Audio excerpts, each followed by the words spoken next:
O Brasil começou a trabalhar com As imagens mostram políticas pequenos públicas trechos das voltadas falas para o das combate do pessoas que tabaco serão por volta de entrevistadas durante o 1985 e documentário. 86. Os próprios bares e restaurantes ficaram muito revoltados à época, porque se um fumante decidisse acender um cigarro, ao invés de penalizar o fumante, penalizava o estabelecimento. 35% das pessoas fumavam há alguns anos. Hoje isso baixou para 10%.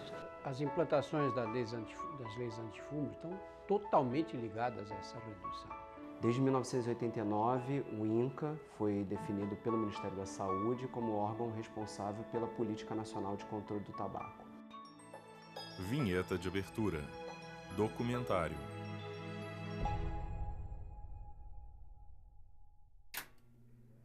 É proibido fumar. A lei antifumo no Brasil. As imagens mostram diversas pessoas fumando. À medida que você começou a proibir fumar em ambientes fechados, a proteger a saúde dos antigos fumantes passivos, Drauzio Varela, você colocou o cigarro e escritor. como uma Ele está sentado dependência em uma de sala droga. onde tem vários Se a pessoa, livros se eu acendo estantes cigarro nas aqui, paredes. eu acho que é um hábito que eu tenho. As imagens Agora, se eu mostram sou uma obrigado mulher a sair fumando. para a rua para poder fumar, eu percebo que é uma dose que eu estou tomando ali, né? Então, as leis tiveram uma importância muito grande. As imagens mostram uma mulher acendendo A um Brasel cigarro e foi uma fumando. protagonista, né, desde o início na questão da discussão do fumo no Brasil, seja ele dentro de bares e restaurantes, a Paulo questão do Salmuti direito do Júnior, fumante. presidente da E Associação esse foi Brasileira um de debate Bares e muito Restaurantes. intenso.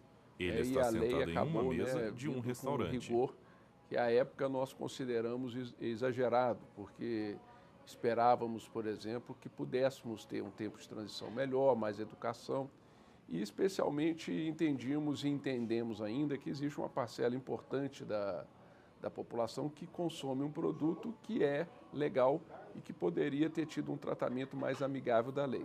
Os responsáveis pelos estabelecimentos, eles Marília têm que ter de sim, uma Ávila atuação e bastante Silva Sampaio, efetiva. juíza de Essa direito responsabilidade do tem que recair sobre TJDFT. eles. Ela está mesmo. sentada Nem em uma que seja sala. para, em havendo descumprimento da lei, chamar a polícia, ou o poder público, ou a agência de fiscalização competente, a depender da estrutura do Estado, né, para que possa haver a aplicação dessa regulamentação legislativa. As imagens mostram uma mulher acendendo um cigarro e fumando.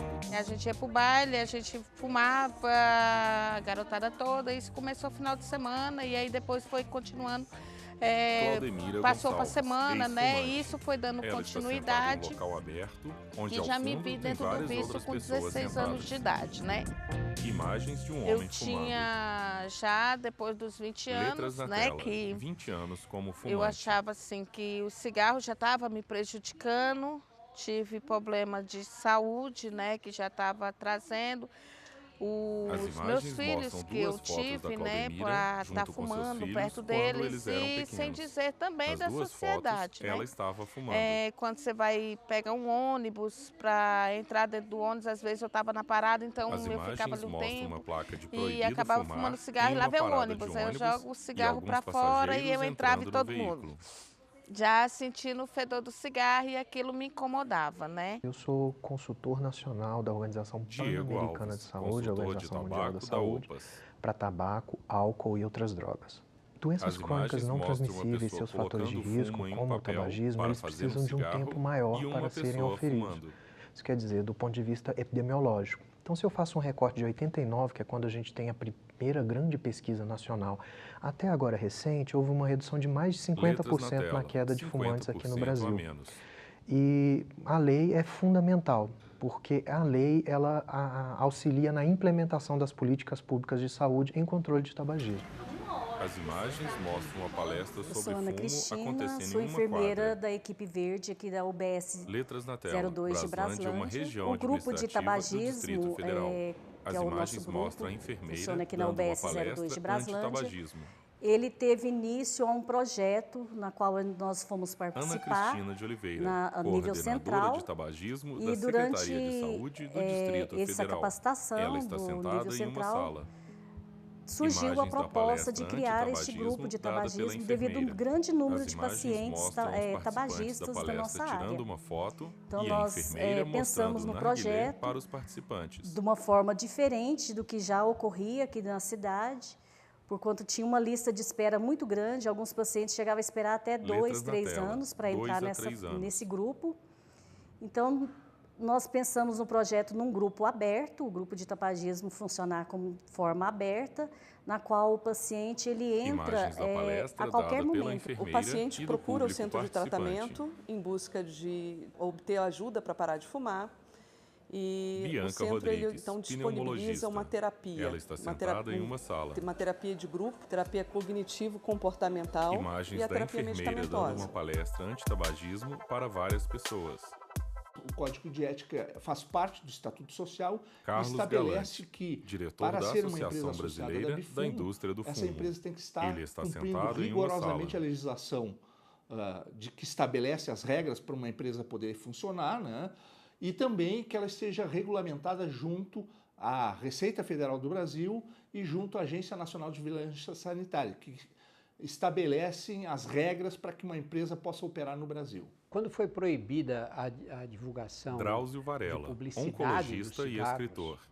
Na televisão, nos jornais, revistas, no meio de As comunicação imagens de mostram massa, notícias em revistas e a jornais indústria sobre perdeu o cigarro. grande parte do poder que eles tinham, porque eles, por causa da publicidade, forçavam os meios de comunicação a não publicar nada contra o cigarro. Fatos conhecidíssimos já na época, como a relação com câncer, com doenças cardiovasculares, ficavam escondidas da população. Quando eles perderam esse poder, aí a televisão, os meios de comunicação passaram a divulgar os malefícios do cigarro. E aí as pessoas passaram a entender que se tratava de uma dependência de droga com um desenlace fatal em grande parte dos fumantes. Nós temos aumento de preços de impostos ao longo do tempo. Felipe Mendes, Nós advogado. temos a proibição de fumar Ele nos está recintos sentado em sua mesa de trabalho. De fumo. A inclusão de advertências sanitárias com imagens sobre os prejuízos do tabagismo nos que maços alertam de sobre os cigarro. males do cigarro para a A saúde. oferta de tratamento do fumante no sistema público de saúde. A proibição da publicidade, né, nos principais veículos de comunicação. Hoje apenas é permitida a exposição dos maços nos pontos de venda. Então, esse conjunto de políticas públicas e as próprias ações educativas que o governo desenvolve nas escolas e nas campanhas nacionais fizeram com que as pessoas viessem parando de fumar ao longo do tempo. E a lei antifumo, sem dúvida, teve uma contribuição fundamental. Letras na tela. Primeira lei. Lei Municipal número 3.938 de 1950 de São Paulo. Proíbe o uso de fumo em veículos de transportes coletivos, elevadores e salas de espetáculos. Lei número 9.224 de 1996. Restringe a propaganda e o uso de cigarros. Decreto número 2018 de 1996. Regulamenta a lei número 9.294 de 1996. Trata da propaganda e uso do fumo. Lei antifumo número 2.546 de 2011. Proíbe fumar em locais totalmente ou parcialmente fechados. Decreto número 8.262 de 2014. Altera o decreto número 2018 de 1996. Amplia a restrição à propaganda e ao uso do fumo. A criação das políticas públicas levou em consideração, primeiro, uma questão de saúde Marília pública. de Ávila e Silva Sampaio, porque juíza de direito os malefícios decorrentes do uso do tabaco são tantos e de tal ordem que isso gera um impacto muito negativo nos serviços públicos de saúde. Então, isso foi um fortíssimo argumento, quer dizer, dissuadir o uso do tabaco para diminuir os efeitos negativos, os efeitos deletérios, né? As imagens mostram uma pessoa segurando um maço de cigarros, pegando um cigarro, acendendo com um isqueiro e fumando. O cigarro fez com que eu tivesse muito cansaço, né? Tosse, tossia muito. Eram umas tosses que eu pegava que entrava em crise. Se eu começasse a rir, eu já começava a tossir. Eu não terminava o riso, eu tossia. Então, era um caso que eu já nem tinha assim, nem vontade de sorrir. Porque toda vez que eu ria, eu tossia. Então, era uma coisa me levava a outra. Então, isso veio me trazendo muito mal. Você imagina que o pulmão ele tem uma malha vascular, alveolar, que se você esticar ela todinha, você vai ter mais ou menos o tamanho de um campo de futebol de salão. Então, essa malha ela é engenhosamente arrumada para caber dentro dessa caixa torácica. Mostrando o pulmão quando você fuma um cigarro, você carreia 4.700 substâncias tóxicas para dentro do seu pulmão, que caem nessa malha enorme e que tem um poder de absorção muito grande e que vai levar essas substâncias para todo o seu corpo, através da corrente sanguínea. Em 9 segundos, a nicotina está chegando no cérebro e está começando a atuar e a liberar substâncias, a principal delas a dopamina, e mudando o seu comportamento de alguma forma. A gente sabe que o tabaco o cigarro é um produto Carlos de risco. Galante, diretor da Associação Brasileira da Indústria do Fumo. Pelas próprias empresas, né, fabricantes. Então, toda essa questão está vinculada diretamente à produção, né, do cigarro e às restrições que são impostas pela agência sanitária, né, que é a agência reguladora da Anvisa, e que são cumpridas rigorosamente, como eu tinha dito antes, pelas empresas. Eu fui internada no hospital, fiquei 2 meses internada. O médico falou que eu ia usar oxigênio, né, que eu estava usando o oxigênio dentro do hospital. E ele falou que eu ia para casa com uma bala de oxigênio, porque o meu pulmão já não dava nem para me estar respirando direito, né? Eu dava 2 passos e cansava, né? Então, ali eu peguei e tive muito problema, sim, durante esses 2 meses. E fui para pneumologista, tive tratamento e hoje eu já estou com 3 anos sem fumar. Que eu parei de fumar. Câncer de pulmão, câncer de laringe, câncer de faringe, câncer na boca, isso para falar dos cânceres, né? Para não falar da questão das doenças pulmonares obstrutivas crônicas, as questões que tinham repercussão na gestação, né? Mães ou gestantes que faziam uso do tabaco, e a comprovação médica dos efeitos em relação aos fetos, enfim, fetos que já nasciam viciados em nicotinas, coisas assim absolutamente absurdas do ponto de vista da saúde pública, né, foram consideradas na edição dessas leis. Nós estamos propondo agora um novo José projeto Serra, de lei, senador. várias medidas, Ele está entre as sentado quais, em uma sala. que é proibido, o senador por exemplo, está fazer segurando propaganda seus de óculos cigarro e em um no momento local de coloca venda, os óculos no rosto porque e depois já era tira. proibido, por medida anterior, da qual eu participei, fazer publicidade na televisão, associando a prática esportiva, etc. Mas agora se proíbe também a propaganda no local de venda, que ela continuou sendo feita. E, por outro lado, a ideia também, e é fundamental, de que as embalagens sejam padronizadas, não sejam embalagens de fantasia, né, que ajuda a vender o produto. Né, porque a embalagem é um fator de marketing também. No fundo, é retirar esse caráter de marketing das embalagens. Eu posso afirmar que a questão da lei antifumo As imagens mostram o diretor da Associação Brasileira de Fumo seja ela no aspecto entrando em das sua leis sala, federais, sentando-se em sua da mesa de trabalho. que é determinada pela Anvisa. As associadas da Abrifumo são empresas que seguem rigorosamente a legislação vigente.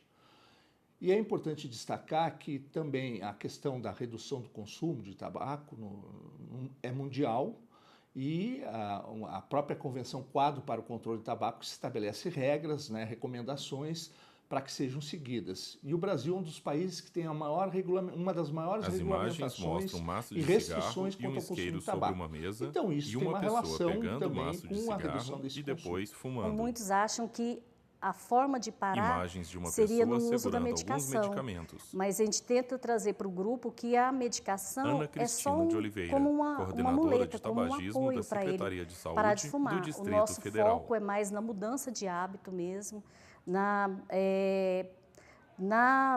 prevenção mesmo da abstinência da nicotina, e ele participando do grupo, ele tem um apoio para poder estar conseguindo parar com o tabagismo. É uma mudança de comportamento, que eu acho que vem sendo conquistada por décadas de publicidade contrária, bem feita, verdadeira, não mentirosa, e as pessoas vão tomando mais consciência. Só nesse ponto, realmente, é que a coisa do cigarro pode ser derrotada, se virar uma questão de consciência sobre os malefícios que traz. As imagens mostram várias pessoas fumando.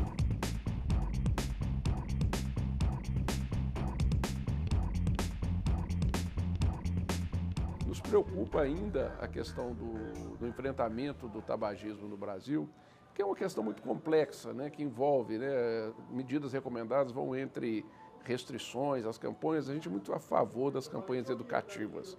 E a gente, às vezes, vê pouco empenho nisso e muita regulação. Uma coisa que nos preocupou como consequência desses últimos anos de política, uma das recomendações da OMC é subir impostos para os cigarros.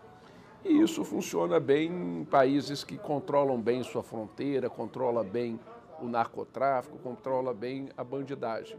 A questão é essa, quer dizer, a legislação ela vai atuar na criação de mecanismos de contenção do uso desses produtos nesses espaços coletivos. Só que muitas vezes não são espaços públicos, são espaços privados, como é o caso de restaurantes, cinemas, não é? Bares, enfim.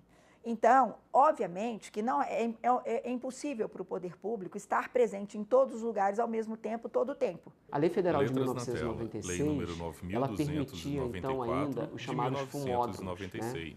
Era proibido fumar em recintos coletivos, salvo se houvessem espaços com arejamento conveniente, né? Então, essa redação dava margem para que bares, hotéis, restaurantes fizessem ambientes parcialmente, né, fechados ou com simples divisões entre o público fumante e não fumante.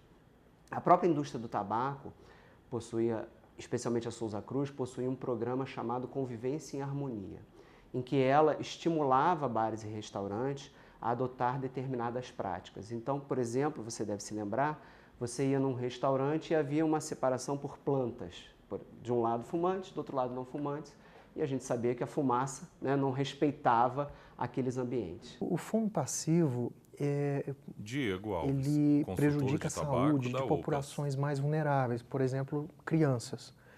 É dizer que hoje, dos 7 milhões de óbitos relacionados a tabaco no mundo, pelo menos 1 milhão está relacionado a fumo passivo. E a maioria são crianças. No Brasil, esse número corresponde a mais ou menos 7 mortes por dia. E é uma medida que ela é pouco controversa, ou seja, ela é aceita por todos os parceiros, por todos os atores estratégicos. Então, quando um país ele visa a implementação de grandes políticas públicas de controle de tabaco, normalmente a primeira medida é aquela menos controversa, logo a política de ambientes livres do fumo. Tanto é que na região das Américas, 19 dos 35 países já possuem legislação para manter, garantir ambientes livres de fumo, inclusive o Brasil. Hoje no Brasil, segundo o último PNAD, nós temos aí cerca de 10% de adultos fumantes. O número absoluto é muita gente, né? Porque são o quê? Nós temos quantos adultos no Brasil? 170, 180 milhões de pessoas com mais de 15 anos, então são 17, 18 milhões de fumantes, é uma quantidade absurda de gente. Mas, em termos percentuais, nós fumamos menos do que nos Estados Unidos hoje. Lá são 15%, e menos do que todos os países da Europa. Eu acho que foi um avanço muito significativo no Brasil. De 2006 a 2018, nós tivemos, ao longo desse tempo, em torno de 53 mil pessoas que buscaram atendimento de ajuda, buscaram ajuda para parar de fumar. Desses 53 mil, em torno de 56% estavam sem fumar na quarta sessão. Isso é um número bem importante, bem impactante. E isso vem de forma muito clara o impacto de todas essas políticas públicas que não se resumem apenas no tratamento do tabagismo, mas em outras áreas e outras frentes de atuação, nos números que a gente encontra no Brasil. Então, em 89, a gente tinha 31% da população fumante e agora, em 2017, pela Vigitel, a gente tinha no Distrito Federal 11,7% de fumantes. Posso dizer que a Anvisa tomou a iniciativa no ano passado, em 2018, no mês de abril, se não me engano, de realizar um primeiro seminário para discutir esse tema do cigarro eletrônico no Brasil, né? Cigarros eletrônicos, não, dispositivos eletrônicos, entre o cigarro eletrônico, uma pessoa segurando um cigarro produtos de tabaco aquecido e vaporizadores. Houve um primeiro debate e nós entendemos que esse debate foi profícuo no sentido de começar a discutir o assunto no Brasil, até porque mundialmente nós já temos muitos avanços nessa área de produtos derivados eletrônicos, né, dispositivos eletrônicos derivados do tabaco, e nós entendemos que o Brasil está atrás nessa discussão. Nós temos que avançar, entendemos que a Anvisa deve dar sequência nos estudos, nas pesquisas, e trabalhar na busca de uma regulamentação totalmente equilibrada para esse novo tipo de produto, né? Para esses tipos novos de produtos. Eu acho que é extremamente importante que a Anvisa dê sequência a essa pauta. O cigarro eletrônico é apresentado como? Como um dispositivo para ajudar a parar de fumar. Primeiro, não está provado isso. Os estudos são contraditórios. Há estudos que mostram que realmente ajuda, mas muitos outros, na maioria, a diferença é insignificante. O cigarro eletrônico veio para quê? Para viciar as crianças. Tanto que eles colocam os mesmos aditivos, né? Gosto de chocolate, gosto de creme brulee, gosto... Para quê? Para as crianças começarem a fumar. Eles têm eles terem a impressão de que aquilo não faz mal, porque é só nicotina. Nos Estados Unidos, estão criando uma geração de dependentes de nicotina, que nunca seria uma geração de fumantes de cigarro comum, mas hoje fumam cigarros eletrônicos. O cigarro eletrônico, o que ele faz? Ele tem a nicotina, Paulo Solmuti Júnior, presidente da Associação Brasileira de Bares e Restaurantes. Faz mal, porque ela gera um gás que faz mal, que intoxica e que traz o câncer. As imagens mostram uma mulher colocando fumo em um recipiente e fumando através do uso de narguilé. No caso do cigarro eletrônico, em tese você não teria o mesmo mal. A grande crítica ao cigarro eletrônico é que ele poderia estar estimulando o jovem a fumar novamente, e quem fuma eventualmente um cigarro eletrônico pode voltar ou fumar em paralelo um cigarro que tenha combustão, né? A única coisa que se sabe e que é a informação que Marília é veiculada de Ávila e Silva pelos Sampaio, fornecedores, juíza de direito do existe a administração TJDFT. de nicotina nos cigarros eletrônicos. E isso seria a semelhança com o cigarro comum. Mas que os outros componentes químicos usados no cigarro comum não estariam presentes no cigarro eletrônico. As primeiras pesquisas já mostram que essa informação não é totalmente verdadeira. Existem outros componentes químicos que são utilizados na fabricação, né, no uso do cigarro eletrônico, e aquela fumaça que se exala em relação ao uso do dispositivo, ela pode sim ter os mesmos efeitos prejudiciais à saúde que o cigarro comum tem, inclusive em relação aos sujeitos passivos que estão em volta. Só que como isso ainda não está regulamentado, isso é uma grande discussão que a gente está tendo hoje em relação aos produtos do tabaco. Os países reiteradamente vêm discutindo Diego Alves, quais consultor de tabaco da OPAS, as melhores regulamentações para esses novos produtos. São discussões praticamente anuais. A última aconteceu agora em outubro, em Genebra, onde pelo menos 180 países tentaram harmonizar as suas posições a respeito desses novos produtos.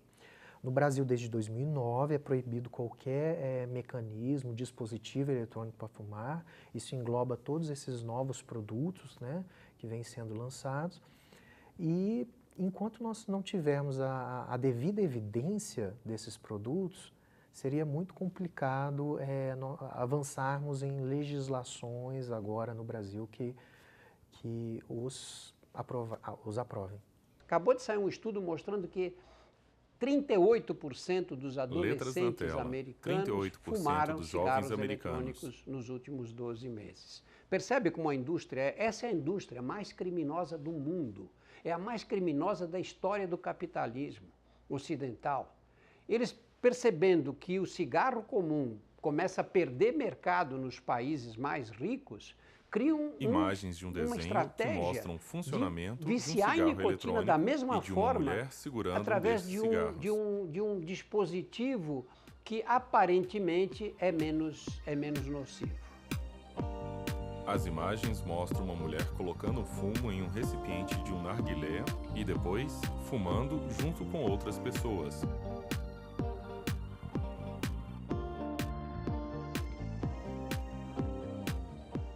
O narguilé é um grande exemplo, né, de uma inovação que tem do cigarro e está atingindo muitos jovens, muitos adolescentes. Coordenadora de tabagismo tem um aumento da Secretaria de Saúde de adolescentes do adoecidos mesmo, que a gente recebe dentro da equipe, que faz o uso do tabaco. E faz o uso de forma livre, deliberada, como se fosse uma coisa normal. As imagens mostram pessoas fumando narguilé. A caixa do narguilé ainda é vendida como algo bonitinho, cheio de sabor, de cheiro diferente. Existe uma cultura de pertencimento, de grupo, que é desenvolvida em torno do narguilé. E a gente vê milhares de jovens embarcando nessa situação e se tornando possíveis dependentes químicos de nicotina aí para frente.